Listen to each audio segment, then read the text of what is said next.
won, never lost. Went to the finals, never lost. You never got there. Who? You. I've been a one-on-one champ. Never lost one-on-one.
Back at it again, Cigar Spence. You know what time it is. It is time for Spence and Company. You never know who the company is. As you can see, this large fella to my left on the screen, he's going to be to y'all right. To many, if you recognize the face, then you know what time it is. We talking about maybe, to me, the second best back since 2000 in East Texas, only behind Adrian Peterson. Only behind Adrian Peterson, in my opinion. I got it. They could catch that football.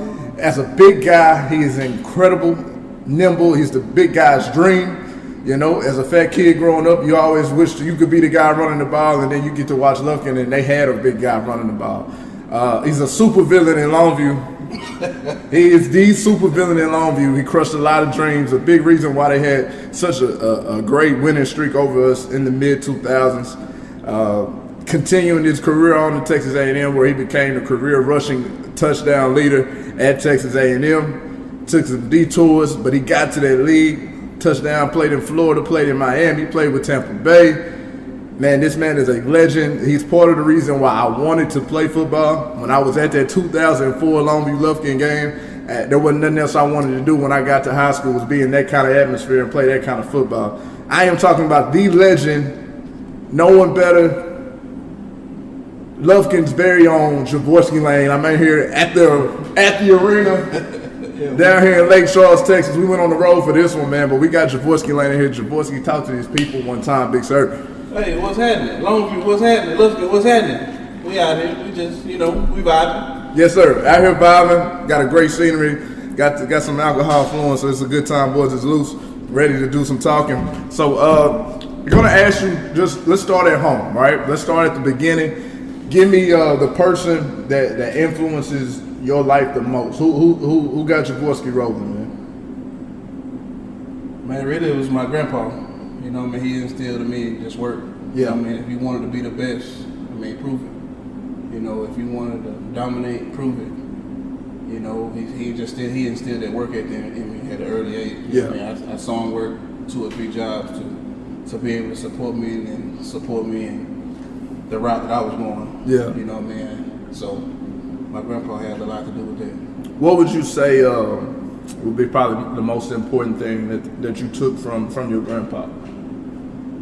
Man, I just really took from him understanding what a plan was. Yeah. You know what I mean? That's hard. That's hard.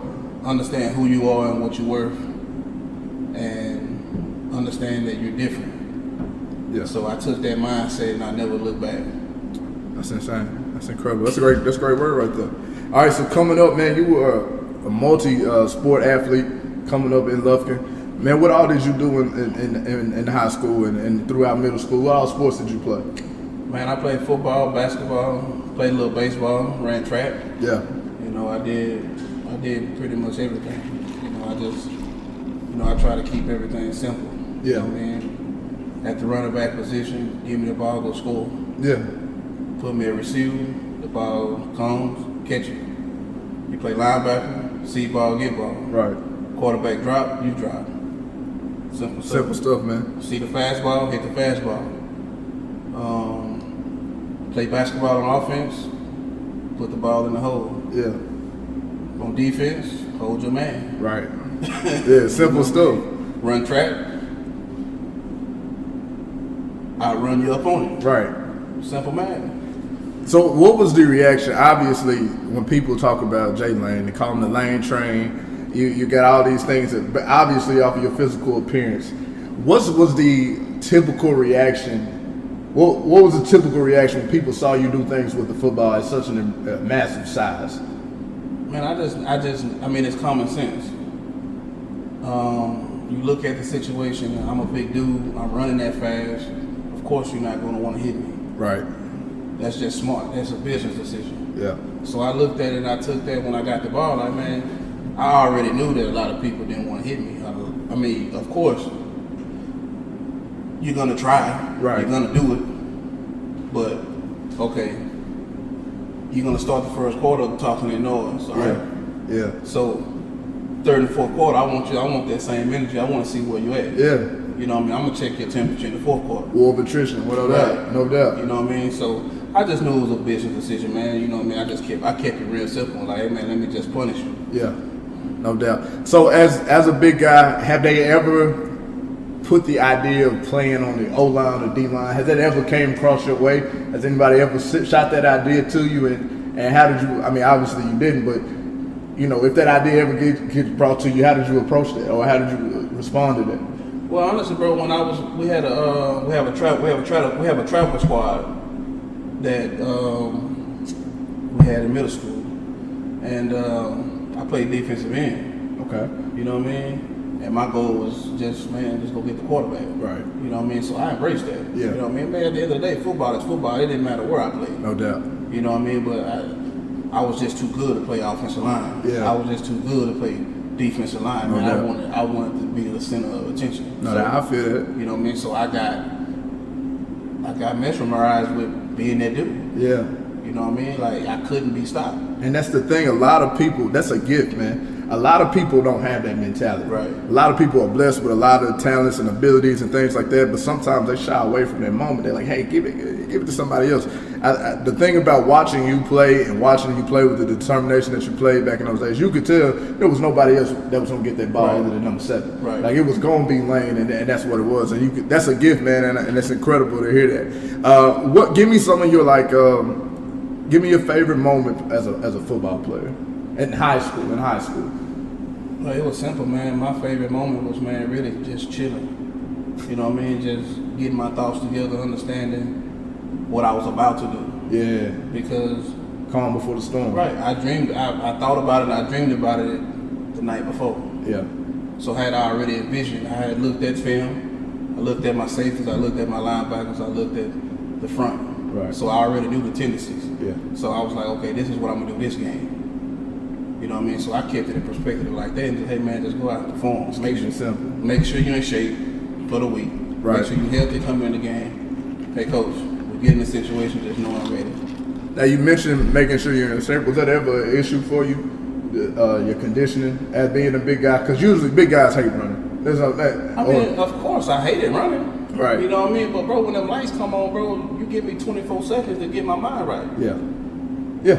You know what I mean? You get my recovery right. Yeah. You know what I mean? One thing about I know, man, we ran every practice. Right. You know what I mean? So the conditioning part was never a factor with me. You know what I mean? I just looked at it as I really gained. A lot of people put the fire in me already knowing that I was big. Yeah. You know what I mean? So hearing the bullshit with, oh man, he look out of shape, he this, he big, that added fuel to me. Right.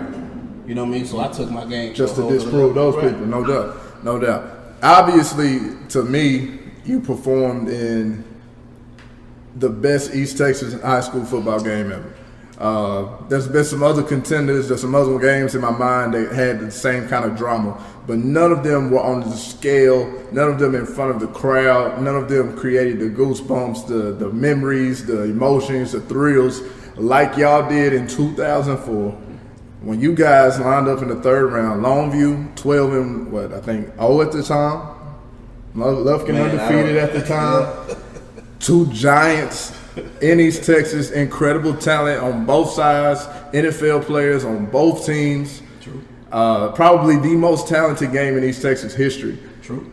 The most people ever at an SFA venue ever. True. Longview and Lufkin in 2004. I was there. Everybody in this room was there. It was a big moment for everybody. I actually, Ricardo sitting over there, he was on the sideline. He was a sophomore that year. He got to be out there and experience that. Obviously, you've talked about it. Me and you have had some private conversations, and we talked about just the importance of that rivalry. Talk to us about 2004. Talk to us about being out there at home of Bryce at SFA, playing Longview in that big playoff game, man. How was that experience? Bro, honestly, bro, that was one of the best games I've ever played in my entire life. Anytime, bro, I think it was close to Thanksgiving, right? Yeah. It was like around that time. Down right? that break, yeah. Right. So, bro, anytime that you come to a stadium, bro, 2.5, 3 hours before the game, yeah, and both sides are already filled. And you walk out there and you envision, like, you look at both sides like, God damn. Yeah. Oh, it's gonna be it's gonna be stupid. Stupid. So you get there, you know what I mean, you go through your pregame, and man, bro, when you come, I played kickoff return too. Right. So I came out with that group. Yeah. So by the time you come out to that group, bro, it's 20,000 people there. Yeah, and it ain't even nowhere near close to game time. And you still see people walking in. Yeah. Walking in. Ain't stopping. So you know me, I'm like, ooh, hey. Yes, sir. I'm talking to myself at this point. Mm-hmm. Hey, all right. Now it's time to show. It's that day. Now you got your opportunity. It's that day. Yes, it's sir. that day. It's that so day. I gotta be ready. I got to show what number 7 is all about. Hands down. Hands down. Man, that game was so incredible. So many peaks and lows for both teams. I know as a Longview fan, we felt damn good at halftime. Ooh, I know you did. Ooh, we felt damn good at halftime. We think we probably had like a 10-point lead or something like that, 2-possession lead. You guys really were kind of stagnant on offense in that first half. Really didn't do too much. Defense looked like they were going to be able to hold it down. And then, man, oh man, y'all came out at halftime. An entirely different plan, an entirely different team. It looked like y'all went out there at halftime and outlaw. It just looked like somebody said, hey, fuck it, give it to me. I don't know if that's true or not, but you tell me what happened inside that locker room, man. What happened at halftime of that game? Because something changed where Lufkin did something completely different on offense that was like, I don't think anybody else is going to touch the ball this half. So, man, let me tell you what happened, man. I don't know if you remember, right before half, man, we had a play called, I don't quite remember the play, but Smallwood dropped back, and he threw a dime down the middle to our receiver. Yeah. Our receiver caught it and dropped it. Ooh. Right? Yeah. So in my mind, bro, I can remember like it was yesterday. So in my mind, I'm like, God damn, we can't afford that. Right. Like, make the fucking play. Yeah. So that's when the dog came out of me. Yeah. So I walked to the locker room, and I had an outburst, bro.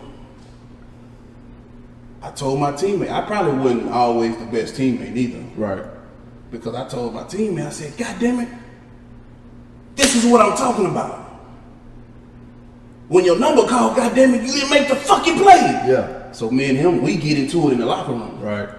So Outlaw walking through, I tell Outlaw, man, coach, just give me the fucking ball. He looked at me. He's like, you serious? I said, man, just give me the fucking ball. Yeah. All right, train. Let's ride. All right, Smooth coach. as. Smooth as. So Outlaw. That's what it was. Man, that's incredible, man. I'm telling you, you scored every touchdown that game. You scored every single touchdown that game.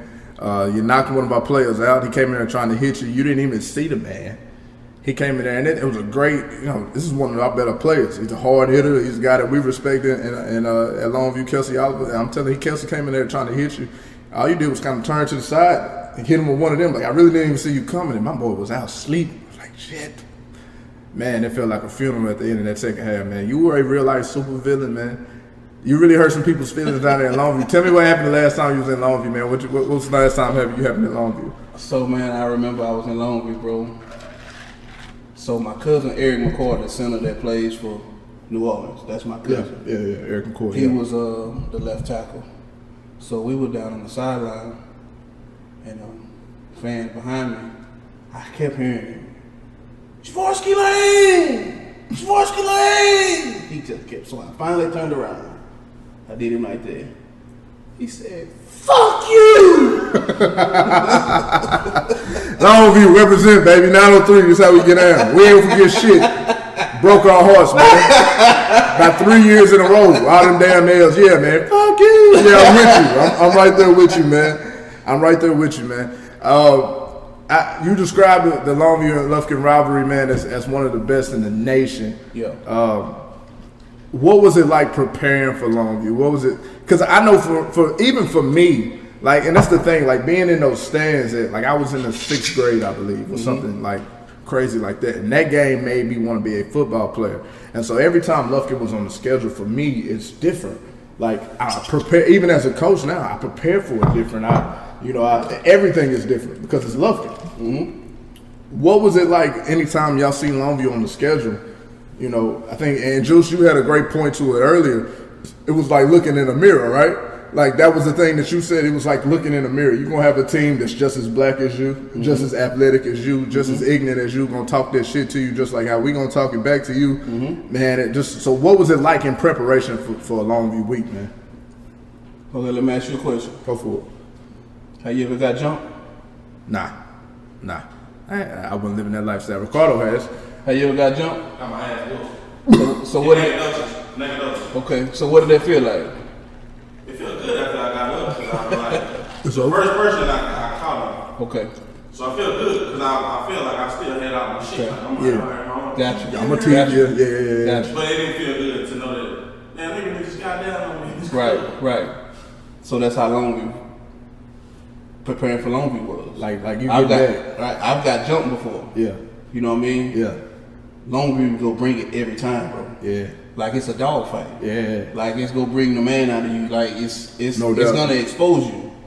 No doubt. You know what I mean? No doubt. I've been in some classics myself. My Right. first game, me and Juice both on it in 2008. We went triple overtime with them. You know, we had a classic in our first game playing them On down TV, right? Boston. I don't know if it was it on TV then? I don't know for sure. One of the local stations. I don't remember being nationally They televised. won the game when Ralph went off, was it? No. That was Okay. 06. That was Ricardo's senior year. Okay, that was on TV. Which, if you watch, speaking out, this is a plug. Go watch that interview with Ralph My bad, Thomas. bro. Go watch that interview with Ralph Thomas on YouTube right now. My bad. Ralph, the incredible player from Lufkin. We'll get back into some Lufkin stuff later on because we got some explosive stuff coming later with that. But let's continue to talk with Jorvorskie Lane, man. You went to Texas A&M. Running back, signed as a running back, went down there and played as a running back. Obviously, you had an incredible career down there. Left as a career rushing touchdowns leader. How would you express your Texas A&M experience, man? Bro, it was all love. You know what I mean? I went, man, because I looked at the depth chart, of course. Yeah. You know what I mean? And my principal, Rod Knight, bro, he's an Aggie too as well. And I was walking the hallways. I wasn't, I'm not sure if I was skipping or not. You know what? You keep it real. But You shit, keep I it was real. walking the hallways. We got some skippers in the building. Keep it real. We all done skipped a couple. You know what I mean? Probably me and my girl, man, we was probably walking. You know what I mean? Probably walking the hallway. And I seen I was walking. He's like, Drain, come holler at me. That's how me and his relationship was. Yeah. So, man, he pulled me to the office. He was like, man, you know, I'm in the recruiting world. I know what's going on. You know what I mean? And I care for you. You know what I mean? Like, what you gonna do with this recruiting process? Right. I said, man, right now I'm looking at Texas. I'm looking at Oklahoma. You know what I mean? I'm looking at A&M. I'm looking at Florida. Looking at USC. Yeah. You know what I mean? Stuff like that. Stunting on people, man. That's a Right. hell of a list, man. You know what I mean? So I'm like, man, what's up? He's like, man, Jorvorskie, man, I just want to give you some game. Huh? He's like, man, you're not gonna be an athlete all your life. One day it's gonna come to an end. Right. And I care about you, so I want to give you some wisdom. He said, one thing I know about Texas A&M, we take care of our people. Yeah. Life after football. Right. I said, all right. You know what I mean? I looked at it, you know what I mean? I said, you know what? Now, you know what? I'm gonna take that in consideration. Yeah. You know what I mean? So man, that had a lot to do with it. It's not insane. It's just it's nice to hear. As you see an administrator who didn't have to. Right. Obviously, he saw great things in your talent and decided to invest in you. And then obviously, it's not always about what you know; it's about who you know. And that's what you try to tell young kids now. It's not just about what makes you feel good and who's got the cleanest jerseys. It's about opportunity. You say you check the depth chart first, and then you have somebody that said, "Hey, look, man, we look out for each other." Yeah. And so I'm looking out for you right now, trying to get you out here. But that's incredible. Talk about your freshman year. You got to play right away. How was that experience going from Lufkin, playing 5A Texas high school football, to going straight in the Big 12? And this is Big 12 when the Big 12 was the Big 12. Yeah. Not the spread Big 12, not the throw for 5,000 yards a year Big 12. But we line up in our formation, we hand it off Big 12. It's damn near like what you see today in the SEC. So how was it from just making that jump from 5A, high school football to playing, at college station, playing in that Big 12 style? Well, you gotta understand, bro. Like, this the Big 12, like you said. This the Big 12. Vince Young, Cedric Benson, right?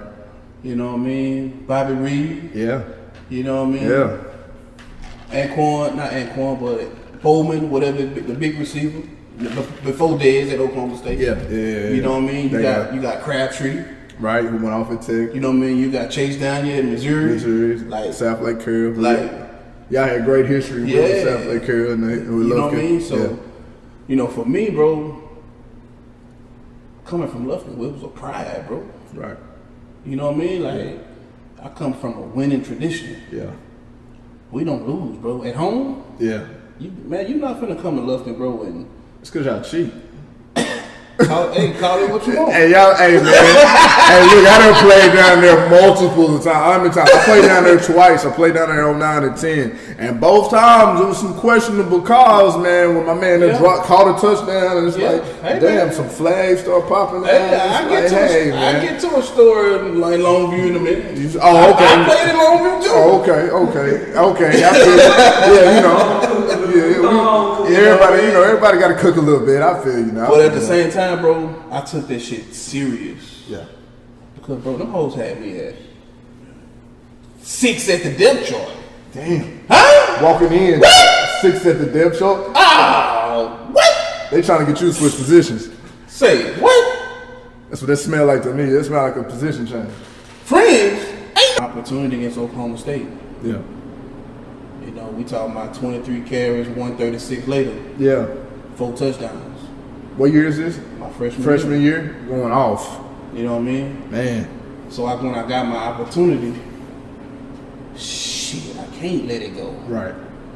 It's my shit now. It's over from there. It's over. It's done with now. You fucked up. Yeah. No doubt. So you played for 2 coaches, I believe, Franchoni and Sherman.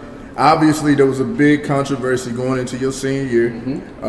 So going into your senior year, did you have some NFL attention? Did you have some scouts? What kind of noise were you hearing about your name as a potential draft status going into your senior year? I'm trying to sense some of those. Well, no, I get it. It was one of those deals, bro, where everybody was still knocking me because I was big, bro. Yeah.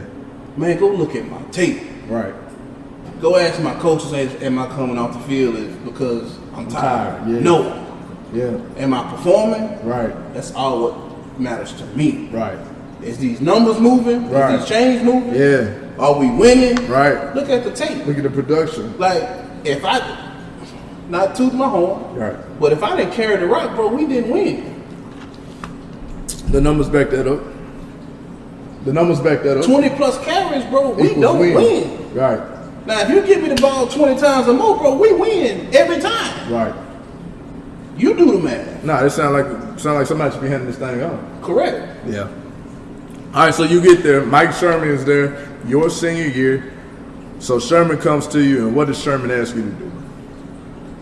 So at the time, bro, a lot of people don't know this. I've never broadcasted on air before. So a lot of people don't know the grandfather that I was telling you about at the beginning, Right. he got diagnosed with lung cancer. Okay. So going into my senior year, me and him had a talk that he wasn't gonna be here not much longer, right? Right. You know what I mean? So that fucked me up. It's a terrible thought. I've had that talk with some loved ones before. You know what I mean? So what I did, bro, I tried to spend as much as time with him as possible because I already knew we had already had that conversation. You know what It was time coming it to an is. end. Yeah. So I called Coach Sherman and I say, man, Coach, man, you know, you don't know me, I don't know you, but man, I gotta make a grown man decision right now, man. I gotta make sure that home is straight first. Right. You know what that man told me? Jorvorskie, you're making the worst decision of your life. Wow. I said, I'm on the phone. I was in my front yard, bro, and I was like, what? He said, man, football is your life. In my head, I'm like, man, football ain't my fucking life. Right. Yeah. I said, all right, Coach, and I hung up. It fucked me up. Yeah. Right then, I didn't give nothing else about fucking football, bro. So, goes back to campus. I missed the whole entire summer session. Of course, I mean, I wasn't working out. I wasn't doing what I was supposed to be doing because, bro, I was fucked up, bro. This is my daddy. Yeah. You know No, what I mean? for real. You know what I mean? I'm mentally fucked up. Yeah. You know what I mean? Ain't nobody around me giving me the game, how to get through this shit. Right. You know what I mean? You know where we come from. And you got to think about it, like being older now, just looking back at myself Right. as a 22-year-old, as a Right. 21-year-old, you think you're mature, but you're not fucking mature at 21, 22 No. years old. So you don't necessarily how to move when things shake your entire No. world. Yeah. So, bro, I get back on campus. He calls a team meeting. What does a new guy come in? What does he have to do to his team to get everybody's attention? You got to make an example out of He somebody. got to make an example out of somebody. Absolutely. So, I'm that man. I'm the face of the A&M. I'm the man. How many touchdowns away from the record at this time? 4. Going into your senior year. 4 touchdowns away from going into your being the career rushing touchdown Yes. leader, going into your senior year, and we get an example made out of Right. Jorvorskie Lane. So he calls me out in front of the team. Hey, where's Jorvorskie Lane? I'm in the front row. That's always where I sit. Yeah, you know where I'm at. Yeah, I'm right here.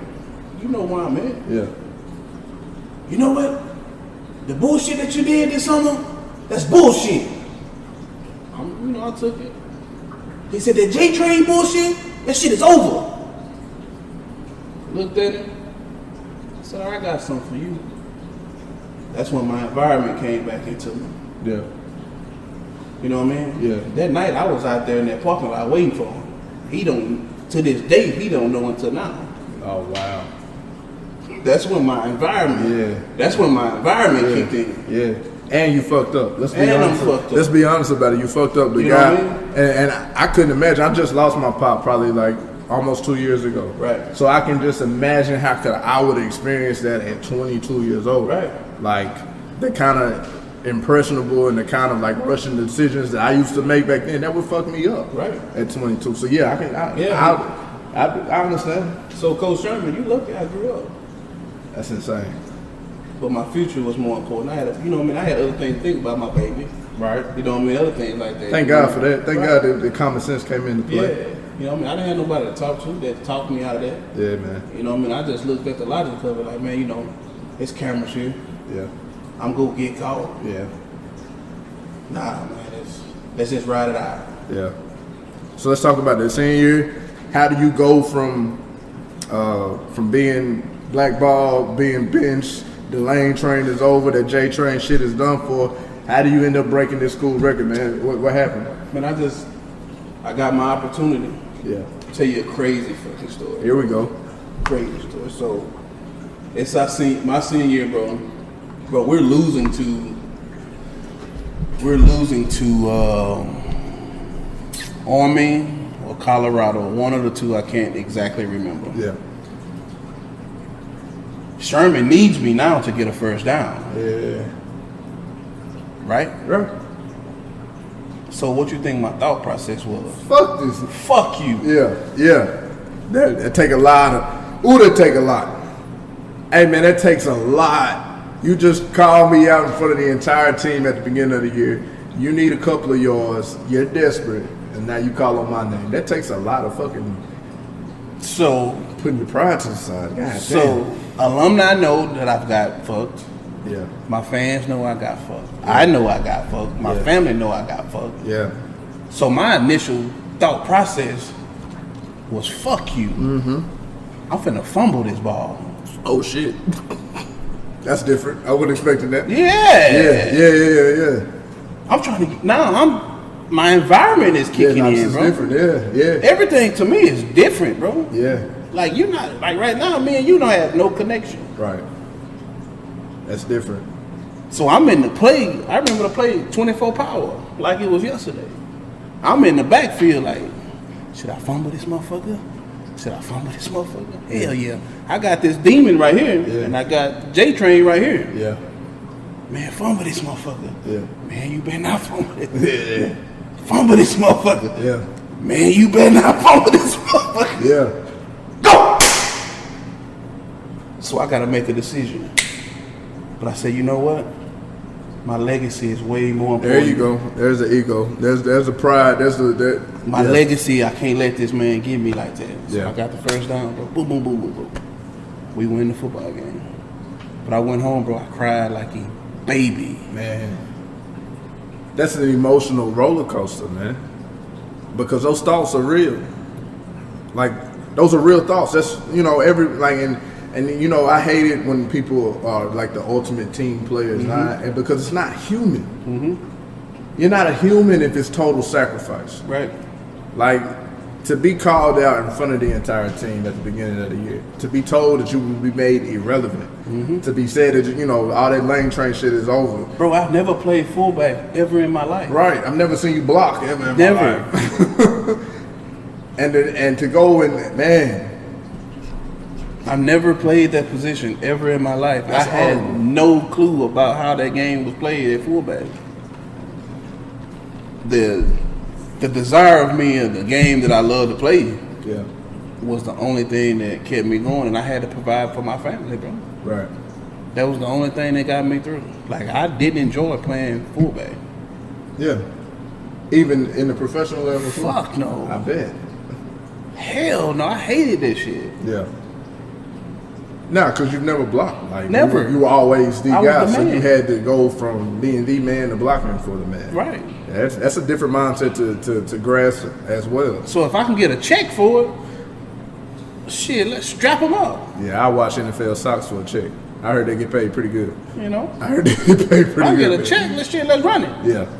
It's just football. Bro, I've never played special teams. Yeah. I've never played punt. I've never played punt return. Right. I did a little kickoff return in college, but bro, I never ran down on kickoff. Yeah. It's different mentality. Shit. Yeah. I never did that shit. And that takes a lot, because you got to think about it. Being the guy means that certain roles don't have to come through you. Like special teams is dirty man's work. Like it's you got to get your hands dirty. That's a dangerous job. You see them change the game now to try to make things safer for special teams players, because you got to have a banshee mindset to go down there and be on special teams sometimes. And so when you're the guy, like Juice, you carried the ball a couple times. You trying to do all that extra hitting and shit? You trying to do all that extra hitting and shit? Like you trying to go over exactly. Like once you've had that ball in your hand, man, that's peasant work. I don't do that no more. So, but this is the way that you make a check. So we skipped a couple of steps. You went from A&M, but it wasn't the NFL right away. No, there was a couple of detours and stops. Tell me about that transition period from A&M great, A&M legend, and now I'm in the work field. Ooh. You know, you own this. You have pride is a big thing for you. The representation is such a big thing for you, and now you get hit with real life. So you're talking about the time I transitioned from A&M to the arena ball. From A&M to arena ball. Oh man! Because to me, whoo, I know how people talk about. You hear how people talk about Canadian ball. The Canadian ball is on a different level than arena ball. So, it took some major humility, which I want to give you props for. You were the man at a couple of places on some very important levels. High school football in Texas is crazy. College, Texas A&M, the background, the support is crazy. Now you're playing arena league football. That's got to be a huge humility pill that you got to take. How did you transition to that, man? Bro, that shit was so embarrassing. Oh my God, that's insane. Bro, that shit was so embarrassing. Yeah. I'm glad you told the truth. Oh, I'm a truthful guy. I'm glad you told the truth right there. Hey, bro, I am one thing you will learn about me. I'm very factual. I don't care what it is. Facts are facts, and what's important is what's important. Right. You know what I mean? Yeah. So, bro, I was out of there, bro. Like I gained weight like extreme. I was about 320. Wow. In arena league, 320. Really? But Man, ain't no fucking way. I'm not hitting this guy. Ain't no way, man. I'm not hitting. Look, I know what 320 I bench, so I know what 320 feel like off the chest. Not running full speed at me, trying to make with a mission. Hell, no, I'm not hitting 320. Yeah, I was Go ahead, bro. My bad. I'm sorry. Go ahead. I was 320, bro, but that shit was embarrassing, bro. Yeah. I go from the fucking J train to fucking playing in Odessa, Texas in a fucking barn. Wow. Bro, I got my girl, my kids. They looking for me to get us out of this. Yeah. You gotta think, bro, I don't have no mentor. I have no big brother. I have nobody in my corner that's helping me mentally to get through this. Right. Right. So, bro, I decided to go with the faith way, and I asked for help through God, bro. You know, and it was before you even said faith. To me, one of my favorite things to do is to what would the Bible be like in today? Like, what would be the stories? And so, like, when you talk about a man who was on top of the world, you were a man in high school, you were a man in college, you had a terrible event happen to you, you lost your way, you were humbled, embarrassed, and then to go through all of that, it kind of reminds me of Job, you know, who had everything, then lost everything, and then had to figure his way out. Yeah. Like, and I'm not calling you a biblical character by no means, but to me, it's just, I'm glad you brought up the word faith, because that's what it takes sometimes to get out of these dark ass holes, man. Like, that's incredible. Yeah. Because to me, I don't think, I don't think, but I know, you know how I am, Juice. Like, when it come down to having to humble yourself and do things and ask for help and ask for this, like to go play arena league and I'm Jorvorskie Lane. Right. You know how people think of me? Yeah. And that's incredible. That touched me, man. That's incredible, bro. Yeah, I took that. Yeah. You know what I mean? And bro, one day I woke up and I said, man, let me get the fuck out of here. 6 games. I left. My girl, I said, hey man, pack your shit, man. We get the fuck out of here. Yeah. She was like, what? Yeah. Where we going? So I don't know, but we getting the fuck out of here. Yeah. I went back to College Station. Coach called me, hey, where you at for practice, man? Fuck y'all. I'm out of here. I'm better than that. Yeah. Yeah. I'm a motherfucking J trade, bro. Yeah. I'm tripping. Yeah. Let me get my thought process different. Let me get around. Let me get around back to the atmosphere that I know who I am. Right. Let me get back into that. Let me get back into that. Into me. Yeah. And you got to, because that's, for nothing else, you never know what mental state you were in, what they could have did to you. Oh, another 3 or 4 weeks in that kind of environment in Odessa, Texas, with my family and the depression, and just like, you don't ever know what, sometimes you just got to listen to you. You know, when they say it's time to go, it's time to go. Man, I listen to him. Understood. Without a question. When he come to me, man, it's understood. I don't question him at all. Like, all right, bet. Say no more. You better listen. Say no more. Yeah, for sure. All right, so you're back in College Station. What happens next? I rolled back in school. And I got a job at Ashley Furniture, bro. Okay. Rolled back in school, got a job at Ashley Furniture. So, it was my partner. He from,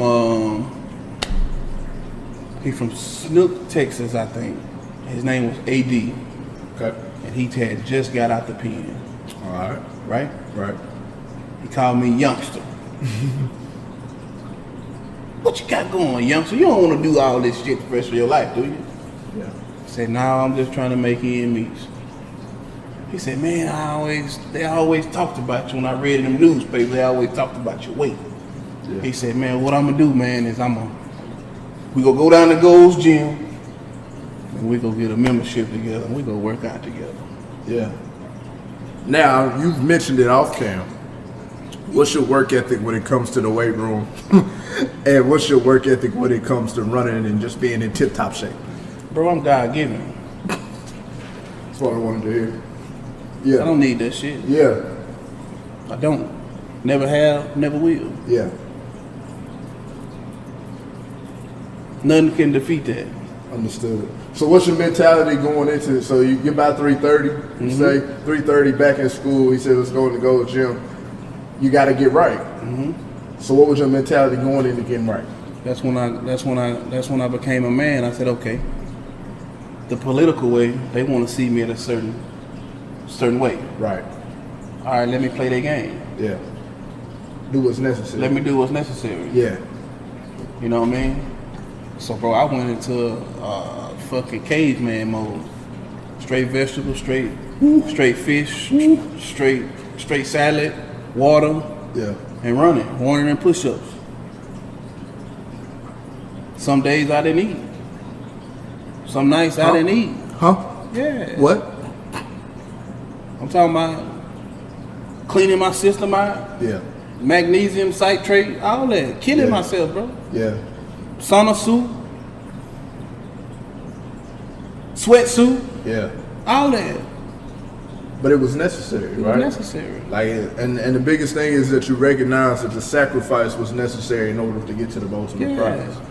And which, you know, it comes through different avenues, right? You know, some people have God given and it's there and they work hard and they understand it. Okay, boom, and it works well for them. Some people, they have the hard way. In order to have something great, you got to do what? Sacrifice. No, God told me. He talked to me. Yeah. He was like, man, this is just some of the bullshit Yeah. that you gotta go through to get where And you sometimes going. it's like you got to be shown, like, okay, cool. I have to go through this in order to get to where I want to. I might not agree with it. I might be able to play at 295 and be just as effective as I would be at 270. But they don't want to see me at 295. It's not my game. I got to play by their rules. Right. I'm glad he showed you that. That's insane. So how'd you get in Miami? I try to tell everybody, man, sometimes, man, you can't burn that bridge. Okay. Right? Right. So the same coach that fucked me, Mike Sherman, Yeah. he gets the OC job in Miami. Wow. Talk about fucking humility for him. Right. Talk about having to eat your own words for him, to stand up in front of the team and say that lame train shit is over, right? And now as an OC in the NFL, I need a guy and I know a guy. Let me go back and get this guy. That's a lot of humility for himself. And that shows you just how much he believed in you and your abilities and your talent. Right. Knowing that you was that guy. Yeah. But see, at the same time, though, I always put myself around CEOs, bosses of that sort. Right. You know what I mean? So what I did is I learned the game, how to play the game. Yeah. So a dude in College Station had told me, a CEO guy, big money guy, he said, J-Train, you don't know your worth yet. You don't know, you really don't know who you are. Yeah. You got power, kid. So he broke it down to me. He said it's better to be already prepared than having to prepare. Man. So I took that and I ran with it. Hey, that's a dime, by the way. I don't know if y'all heard that. Better to be prepared. Go say it one more time. It's better to be prepared than having to prepare. Absolutely. Have your shit in line. So what I did, bro, I was already in that process of dropping weight at the time, bro. I done dropped by 55 pounds in 2.5 months. I'm Rocky Balboa right now. Yeah. Yeah. So I said, okay, let me play my hand. So his right hand man R.I.P. Gary Reynolds. Yeah. His right hand man, he understood me when I was in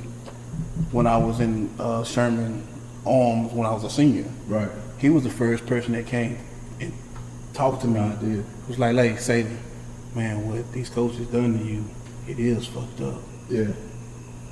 But what can you do? What you gonna do about it? So when I got in shape, I went to the training facility to start working out again. Yeah. I'm small now. Yeah. So somebody got to put their eyes on me. Imagine somebody 285 telling you they small. So he walks. I'm on the stair climber getting it in. Yeah. He walks through. I see his face. J-Train, is that you? Yeah. What's up, coach? He was like, damn, you looking good. Yeah. What's your plans? I said, man, I'm still trying this football thing. He said, hey, man, when I get done this meeting, I'm going to come back. You going to be here? I said, yes, sir, I'll be here. Man, we going to call Mike. He took me to the coach's office, took a picture of my weight. I was like 258. Damn. Took a picture of me and I on was the weight. little. Excuse me. Shit. Mike Sherman called. Shit, Jorvorskie, you in shape? Yes, sir, I'm ready to go. What's up? All right, give me a few days. So at the time, I was at the beach at a graduation party where, at the time, my girl and her sister, we at the beach. Yeah. Amy called me. Hey, Jorvorskie, to let you know you got a workout coming, this and that. You got a workout coming. This and that. Can you be here in 3 days? Yeah. Without a doubt. Yeah, I can be there. Be there in an hour. Yeah, no doubt. 2 minutes later, he called me back. Man, we need you here tomorrow. Can you come? Yeah. Bro, I had just got a check from Ashley Furniture, like $287. So I cashed it, and all I can remember, I had $47 left, and I gave her the rest. Hey man, just do what you can with this. Yeah. I'm gonna take. I still got the Jordan shorts to this day. I took a pair of great Jordan shorts with a hole in the middle. Mm-hmm. I took 3 pair of drawers. Yeah. I took 3 pair of socks, and she was like, "Why you packing so small?" I said, "I ain't coming back." Yeah. She was like, "What?" Ooh, that's a bar right there, boy. She said, "What? You crazy?" I said, "I ain't coming back. I'll be straight." I said, I won't be back until it's time to come home. Yeah. I went to war, bro. Man, that's insane. That's insane, bro. Oh, no, for real. And to talk about, you talked about going in, walking in with faith, but just to know that, look, I'm not taking no shit with me. Yeah. Like, we gonna make this happen. I don't have no other choice. $47, bro. Man. To Miami, Florida. And that takes me back to my Toys R Us days. Like, that takes me, like, I'm thinking about the last time I saw a check that was $240. Yeah. Man. Man, that's incredible. That's incredible. I ain't like Nori and them, but I gotta clap I ain't Nori. $47, bro. Talk about faith, man. 3 drawers, 3 socks. Yeah. I'm out the door. White tee. White V-neck. tee. Man. Bro, all I needed was some shoulder pads and a helmet. And this is the thing, though. We talking about Lane Train. Lane Train did this naturally. Didn't even work out hard. No. Didn't care about it in high school. Didn't care about working hard in college. But now we got a motivated Lane Train. We got a guy that's working hard. That's been in the trenches. That's seen 330 on that scale. Let's talk about the depression and that shit alone. Like, cause we all done been big before, like Seth Carey. Like, you know, Seth Carey. Like, Carey been the same way for his whole life. But like, for guys, athletes, women all the time, like that post high school weight is real. Like, you're not in your prime no more after high school, man. So when you see 330 on this scale, what did it do to you? Like, mentally, I know that had to fuck you up. I'm just gonna be honest. Bro, I went to a depression. Absolutely, bro. I was like, no way. I would have never thought that this was possible. Me? 330? Yeah, like, man. I seen, like, you know what I mean, walking around 280, 275, 270. Right. You know what I mean? But 330? Yeah. Yeah. 330? 332 to be exact.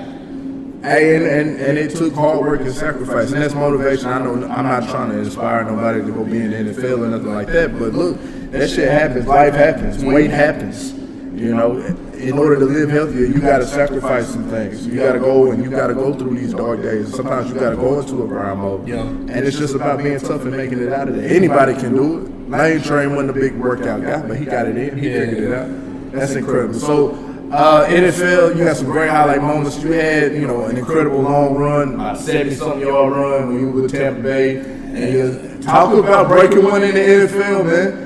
I mean, you've broken runs your entire life, so I'm sure it wasn't too much different. You used to that appearance, to that feeling of breaking a long run. But now you're in the NFL. Now you're a fullback. Yeah. From a fullback dive, that's different. So what was it like breaking that 70-something yard run for the Tampa Bay Buccaneers when you did? Bro, it's simple math.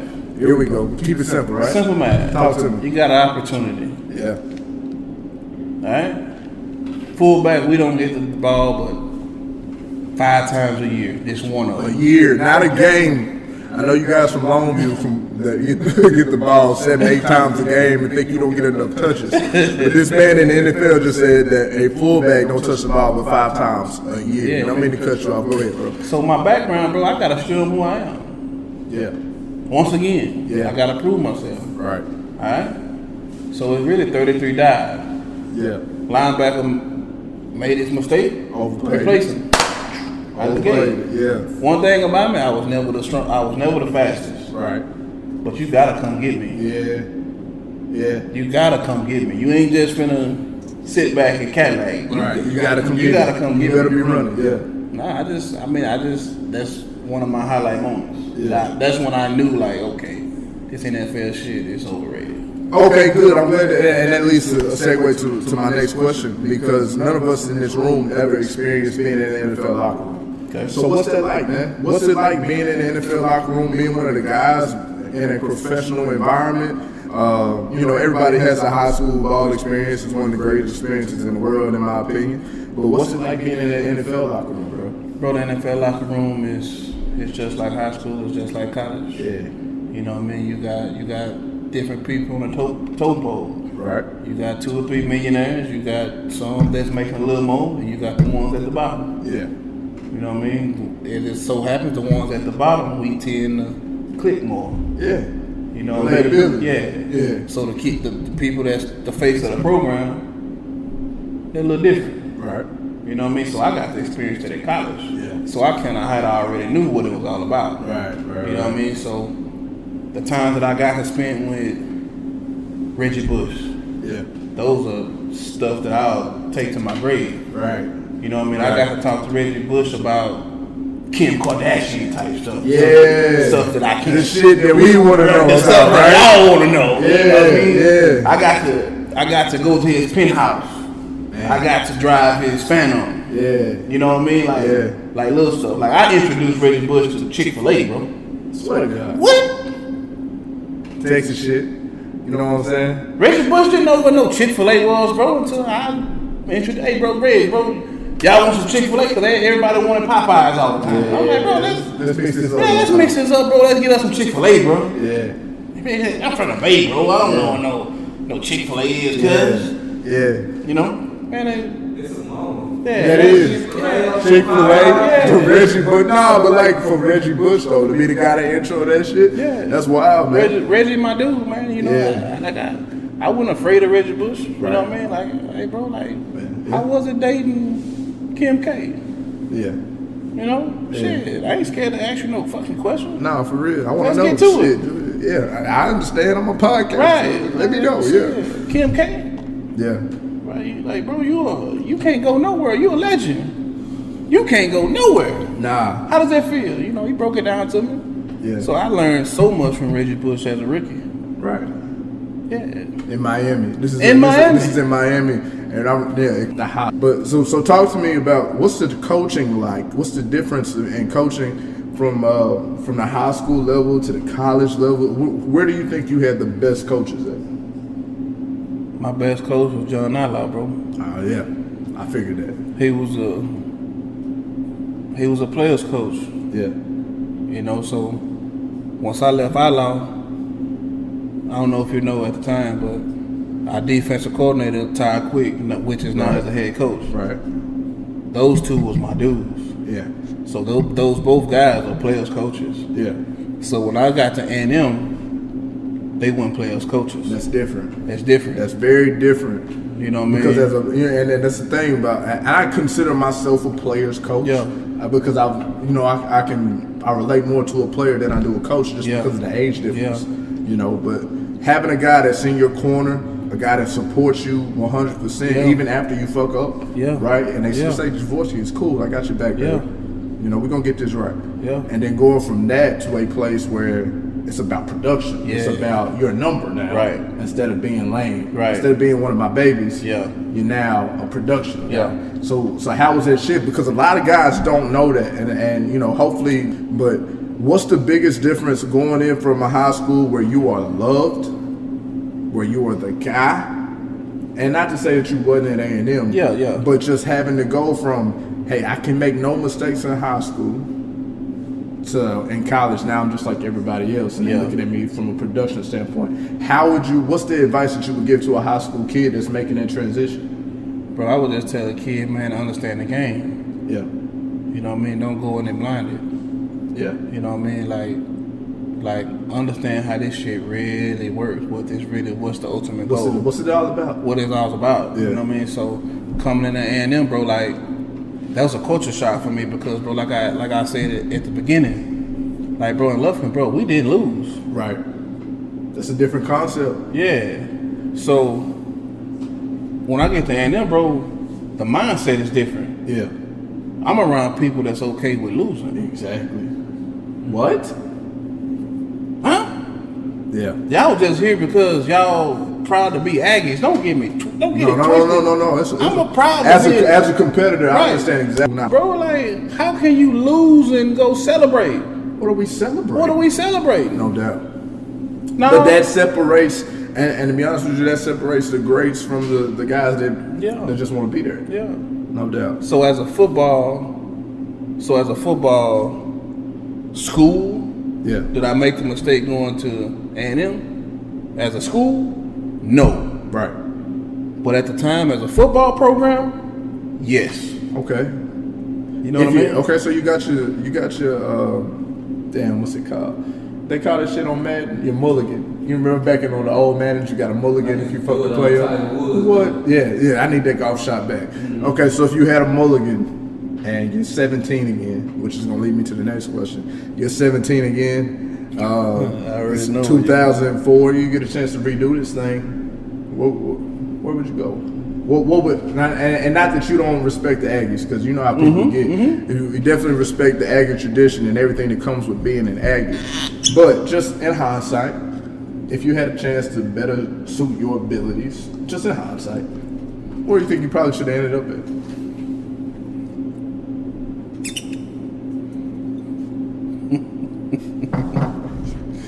My man. Oh shit! You give me that Denzel, my man. Yeah. Oh shit. If I would have had the mentor, if I would have had the right guidance, the right people around me, bro, I'd have went to Oklahoma and played linebacker. Wow. Now, and that's definitely a mid-30s Jorvorskie talking, because you're not going to convince 17-year-old Jorvorskie that I'm finna go play defense and go be an NFL linebacker. I'm the guy. I need the ball. But that's very interesting to hear you say I would be a linebacker. What suits your game? What do you think in this more mature mindset fits your game better as a linebacker than as a running back? What is a fullback? A glorified guard. Glorified guard, but that catches the ball from time to time. Okay, yeah. so but it's a linebacker but athlete. it's as an athlete. And you're more important. And you're more important. Absolutely. That would have been scary as shit. A 6'1", 253-pound, 4'6" running linebacker. All by that's the shit I make on Madden, guys. That's what I was telling these boys on the way up here, man. You were the first created player I saw in real life, because you just don't see shit like that, man. You don't see the size, you don't see the weight, the agility though. But that's the thing though. Like, you're a big dude, but you moving, bro. You're elusive, you're agility. But a lot of people don't know my background either. What's your background there?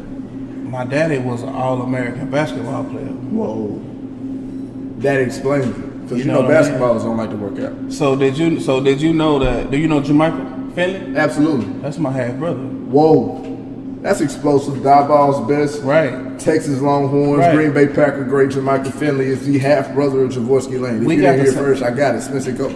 Bro, we 50 days apart. We had the same daddy. Oh man, somebody was in his prime. Yeah. So, as dominant that I was in football, Right. I was probably, as a kid, Yeah. I was better in basketball. Really. I averaged 40 easy As a youngster coming as up. a youngster coming up. Well, I ain't getting in front of your big ass either. What the fuck? No, I'm not I taking didn't- no charge with this guy. That wasn't my game. What's your game? You finesse? I You was shooting that I bitch? was a beast. You shooting that thing? I was gonna kill you. Yeah. Right. But So- that's the nature of where I come from, though. all right, so let's do transfer portal. Have you guys seen that on Bleacher Report, where they take the basketball guys and they put them against, they take them and put them in this portal, and they take them and play them against all kinds of guys. Hey, Let's take Hey, he Jorvorskie cool, Lane. lady. Look at it. He got his shades on. Yeah, man, that's Cardo, man. That's Cardo for sure. Cardo in the building one time. Shout out to Cardo one time on the cam. Juice man, of course. My boy is traveling with me. So let's take Jorvorskie Lane at 17 years old. Start of your senior year, and let's put Jorvorskie Lane in 2022. Oh, How are you perceived as a back in 2022 in today's climate of football?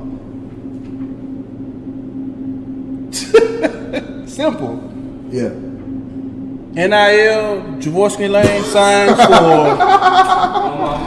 Hey, oh $20 God. million. Oh God. No, for real. Like Easy.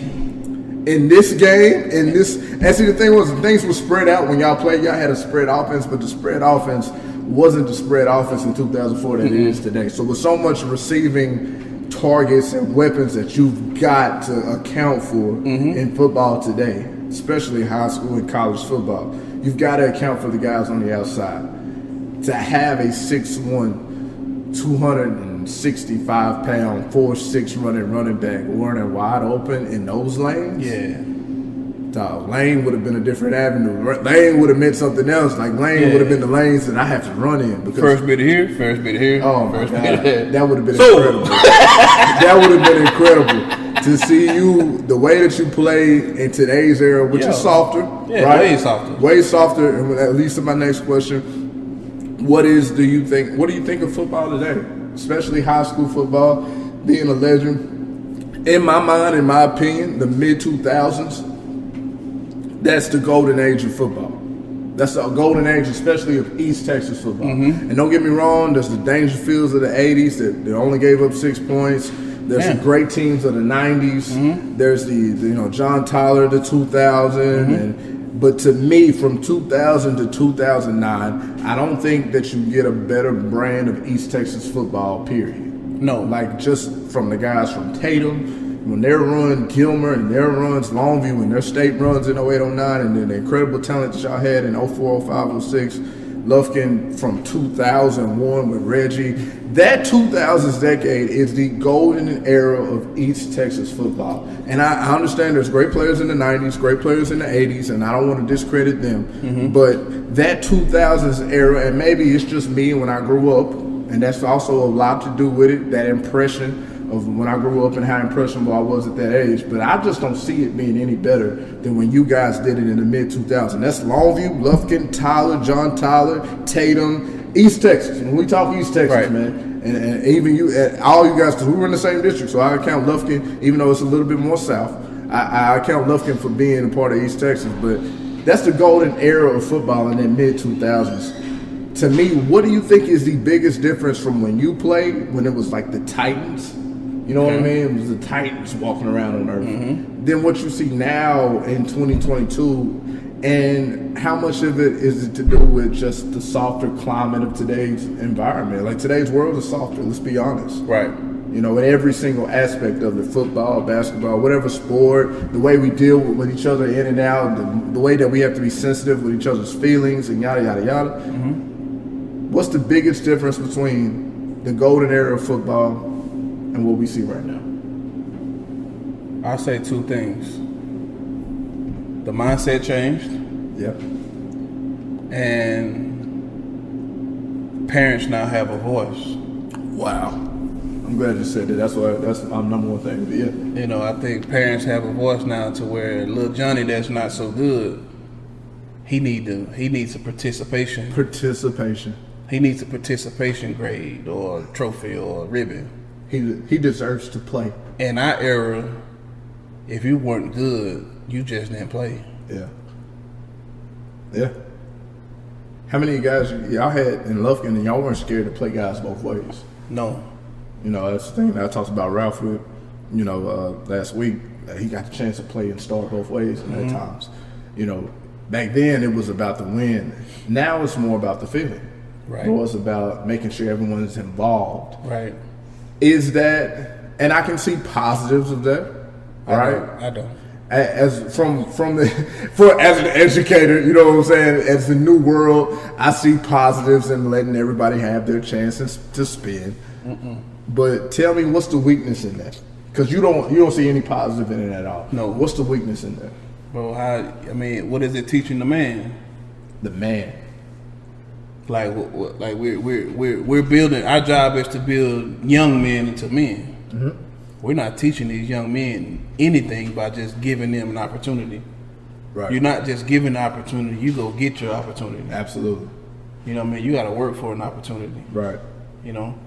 So when you get these parents involved that have an opinion, it just waters down the whole entire situation. So what do you think of that guy that instead of competing or, you know, sticking it out, he transferred to another school? To me, I see it as a two-stone thing. On one hand, you want to teach the discipline, you want to teach the idea of earning my right to play. And at the other end, if you think that my kid and my son is talented enough to showcase his abilities, he needs to play. I understand the importance of that. Where do you stand at do I stay where I'm at? Or do I go somewhere else? And see, the thing is, especially with college football, we've opened up the avenue with this NIL. Hell, you're going to make more money as a college football player than you would as a draft pick.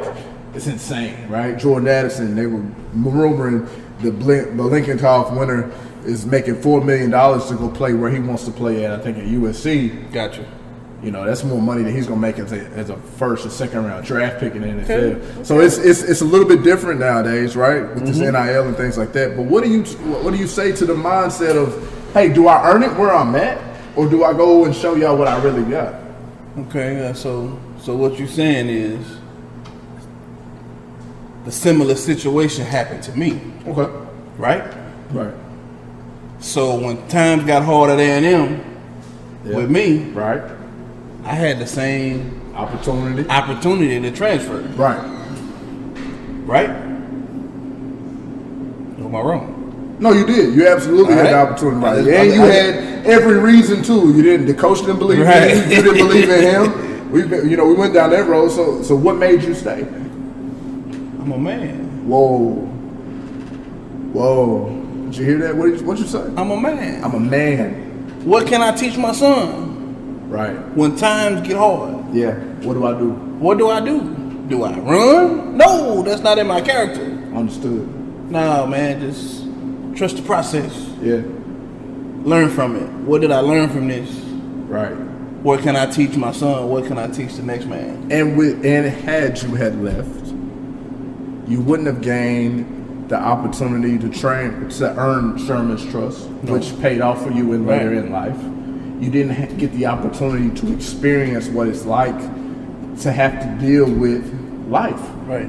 You know, you chose what you chose because life hit you how life hit you. But at the end of the day, you had to deal with the consequences of your actions. Yeah. A lot of people don't deal with the consequences of their actions anymore. I get to make bold out statements, and then when I'm wrong, it's like, okay, I'll disappear. Right. No, it doesn't work like that. Yeah. You got to be bold and loud in everything Yeah. that you do if you're going to Yeah. be that kind of a person. Yeah. So I respect it 100%. You mentioned your son. If you guys do not know about Jorvorskie's son, okay? There is not a guy with a smoother swing that's in middle school in the United States of America than Jorvorskie Lane Jr., okay? Jorvorskie Lane Jr. is the best baseball prospect I've seen with my own two eyes. He's a big, thick kid.